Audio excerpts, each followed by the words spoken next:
Why is it that even in auto mode, your photos may look too bright or too dark? Or in manual mode, your little indicator here might perfectly be in the middle, saying your photo's well exposed, but your photo's exposure obviously looks off. This is all because of a little setting called light metering, and the metering mode you choose can make a big impact on how your camera reads exposure. So let's figure out which one you should use and why, so you can get better exposed photos every time. Before we dive into the different types of metering modes, we need to understand how your camera even knows what's too bright or too dark. The core concept is pretty simple. Your camera just wants to see the world as much as possible in 18% gray. Some modern cameras use 12 to 13%, but the concept is basically the same. Basically, your camera looks at whatever you point it at and then tries to make as much of your frame exposed for that middle gray as possible when you're using in auto mode. So your photo has a balanced brightness between pure white and black. This value doesn't care about color, but only the reflected light coming from a surface. The more reflected light, the brighter the camera, and our eyes will perceive something in a scene.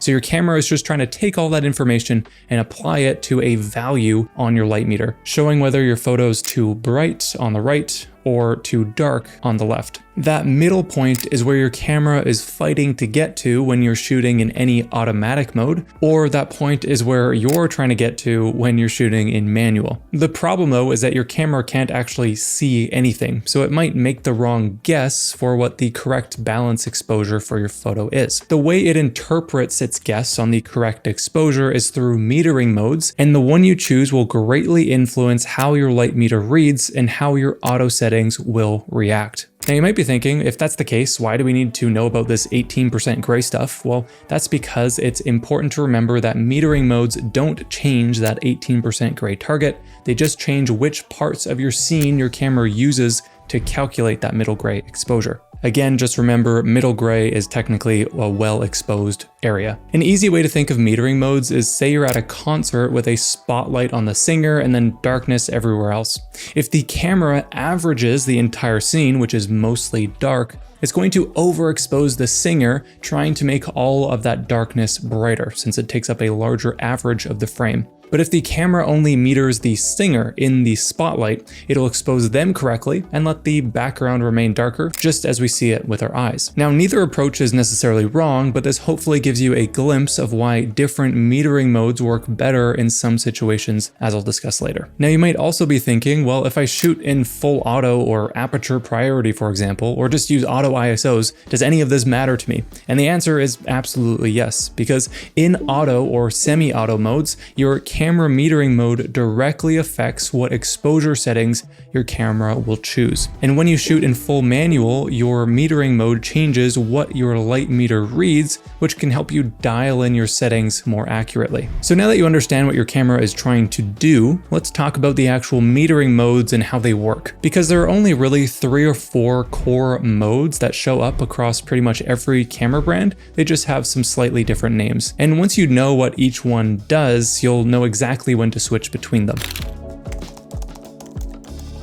So the first and most common metering mode is called evaluative metering on Canon cameras, matrix metering on Nikon, and multimetering on Sony and Fujifilm. They all do the exact same thing, but they just have different names. For the sake of this video, I'm going to call it evaluative metering, but just remember those other names if you're shooting on different brands. What evaluative metering does is it divides your frame into multiple zones, each of which is analyzed for brightness, contrast, color, and then even distance as well. Then your camera uses some fancy algorithm magic that I will never understand to figure out what it thinks is the most balanced exposure between all of those zones, with slightly more weight given to the area under your focus point. So it's sampling the entire exposure from all the zones in your photo, skewing the averages based on what it sees under the focus point, and then sets your exposure that's the happiest blend of all of those zones. This metering mode works great for most everyday shooting and can be thought of as like the safe starting point, but it struggles with high contrast scenes like a bright sky with a dark foreground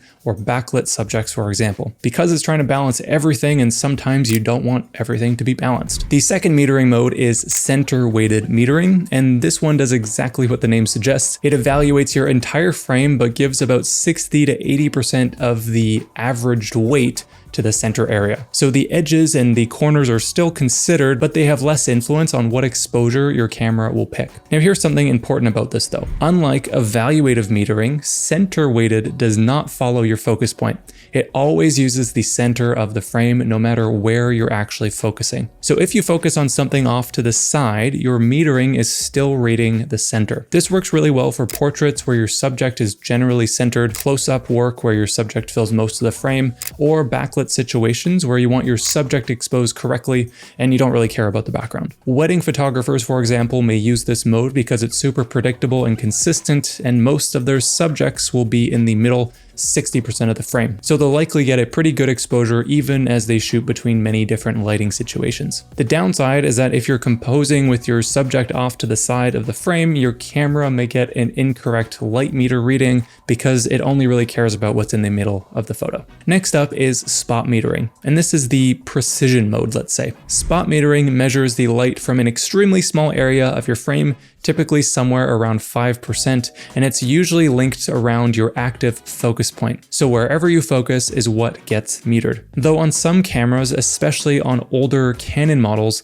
the spot in this mode is actually fixed to the center of the frame. But to put spot metering more simply, the camera only cares about one tiny spot and exposes for that, completely ignoring everything else in the scene. This is amazing for backlit portraits where your subject is a small little exposure area in a larger frame, or like moon photography where you want to meter just the moon and not the dark sky surrounding. Another useful example for this one would be like high contrast scenes where one specific area matters most, or stage photography where you want to meter, say, the performer's face and not the dark background, for example. But there is one thing you need to know about before using this mode, and it trips people up all the time. If you spot meter a bright subject like a white wedding dress, your camera is going to make that white dress exposed for the middle gray, which means your overall image will likely be underexposed since it's choosing its exposure based on the brightest thing under the focus point. Another example is if you spot meter a dark subject like a black shirt, your camera is going to make that black exposed to the middle gray level, therefore lifting it up to make it brighter, which means that most of the other areas of your scene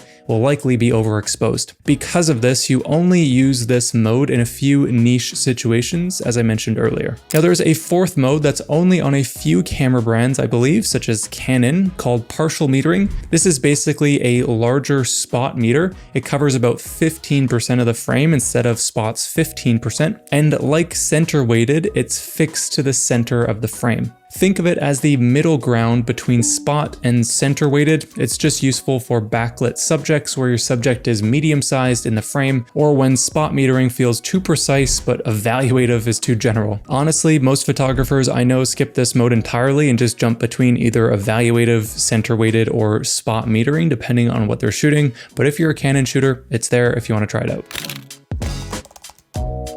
Now, before we move on, I want to mention a couple of more specialized metering modes that only certain cameras have. If you shoot on Nikon, you should have something called highlight weighted metering. This evaluates the entire scene like evaluative metering, but it gives extreme priority to the brightest areas to prevent them from being blown out. The camera intentionally underexposes to save highlight detail, knowing you can recover shadows later in post. This is incredibly useful for concert photography with spotlights, scenes with really bright lights at night, for example, or any high contrast situations where the light is changing very often. Your images will often look a little darker right out of camera, but then your highlights are going to be protected. But if you don't have this mode like myself and you still want to protect your highlights, you can always use your histogram, or you can enable highlight clipping warnings on your camera's LCD so you can see when you're blowing out areas in a bright part of the scene. Some Sony cameras also have another metering mode called entire screen average metering, which just averages the brightness of the entire scene uniformly without giving priority to any specific area. It's useful when you want really consistent exposure across a series of photos, like for product photography or for time-lapse work, for example. But for most of us, the core modes, evaluative, center weighted, and spot,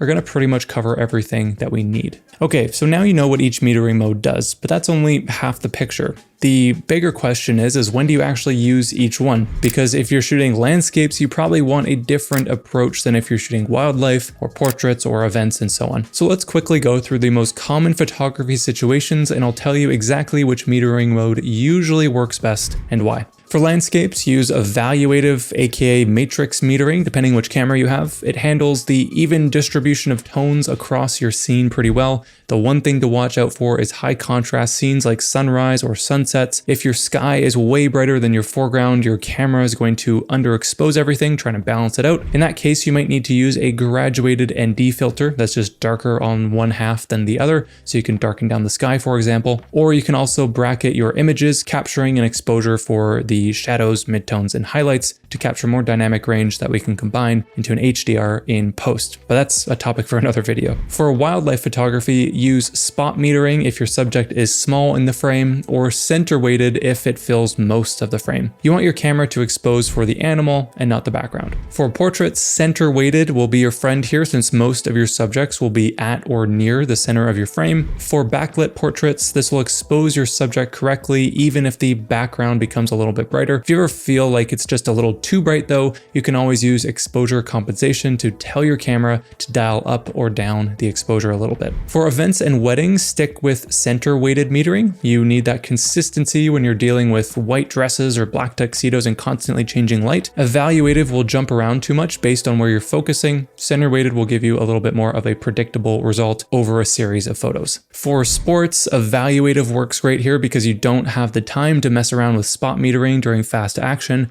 If you're shooting indoors with overhead lights, you might need to add a bit of positive exposure compensation just to brighten up what your camera defaults its settings to. Maybe go up +1 or 2 stops with your exposure compensation if your settings allow. Now for night photography, honestly your metering mode doesn't really matter because your camera's light meter is pretty much useless in low light. It'll try to make the darkness look like middle gray, which means overexposed photos. So just shoot in manual and then use your histogram to balance the exposure at night. The one exception I can think of is with moon photography. Use spot metering on the moon itself and your camera will get a really good exposure and it won't just brighten everything up for that dark sky surrounding it. But if you have any other suggestions for which metering mode you think works best at night, I'd be curious to know in the comments below if you have anything to add to that. Anyways, to summarize your choices, most of you will probably stick in evaluative metering for everyday shooting, then switch to center weighted or spot for specific situations like portraits or wildlife. You don't need to be constantly changing these modes, you just need to know what some of the options are so you have a better idea of when to switch. Now, all of this is great if you're using full auto or semi-auto modes, but what if you're shooting something like landscapes in manual mode where you want to choose the settings yourself? Maybe you're using a dark ND filter and really want to slow down your shutter speed. How can you guarantee that you have the right exposure when you're dialing in the settings for yourself? In that case, I'd suggest sticking in evaluative metering, then place your focus point on whatever you consider to be the midtone of the scene. For a landscape, that might be like grass or rocks or maybe the side of a building, something that's not super bright and not super dark. Since you're using evaluative metering, it will consider the entire exposure of your image with more weight on the area under your focus point. Now from here, you'll see some kind of reading on your light meter. It's that little scale with the minus on the left, 0 in the middle, and a plus on the right usually, or it might just be a little set of bars on the side of your camera like I have on my screen here. Now your light meter is likely going to read either too dark or too bright, so you just need to adjust your settings based on what you're trying to prioritize. For example, maybe I want more depth of field in this photo, so I'm shooting at f11. Since I have a smaller aperture, making the image darker, I can slow down the shutter speed or boost the ISO to compensate for the exposure. Once my light meter reads around 0, I know I have a generally balanced exposure as a starting point. Then I'll take a test shot and check my histogram. The histogram is the only reliable way to judge exposure in camera because sometimes small areas can be clipped that your light meter cannot account for. If my histogram shows that I'm clipping the highlights, meaning there's a spike all the way on the right edge, I'll dial back my exposure by reducing the ISO, increasing the shutter speed, or stopping down my aperture. If my shadows are getting crushed, meaning the spike is touching the left edge instead, I'll add exposure, doing the opposite to any of those 3 settings. Once those settings are dialed in, you'll be in the ballpark for the rest of the time that you're shooting unless the light dramatically changes. Now you can recompose or shoot at different angles with the same light, and you won't really have to refine your camera settings too much as you shoot new things. Now I know that this is a lot to remember, different metering modes, when to use each one, how to compensate for bright and dark subjects, reading a histogram. So I put together a free metering mode and exposure cheat sheet that breaks down all of this into an easy to reference graphic that you can pull up on your phone the next time you're out shooting. It covers which metering mode to use for different situations and a quick reference for reading your histogram. It's completely free in the description below. Just click the link and it'll get sent to your email. If you don't like getting emails, that's totally fine. You can unsubscribe at any time, but I think you'll find that cheat sheet pretty helpful regardless. Now I want to leave you with one final thing to remember. You don't need to constantly switch metering modes. Most photographers find one that works for them like 90% of the time, usually evaluative or center weighted metering, and then they might switch from that on very special occasions. The goal isn't to master every metering mode. The goal is to understand what your camera is trying to do when it meters so you can make better decisions and get the exposure that you actually want,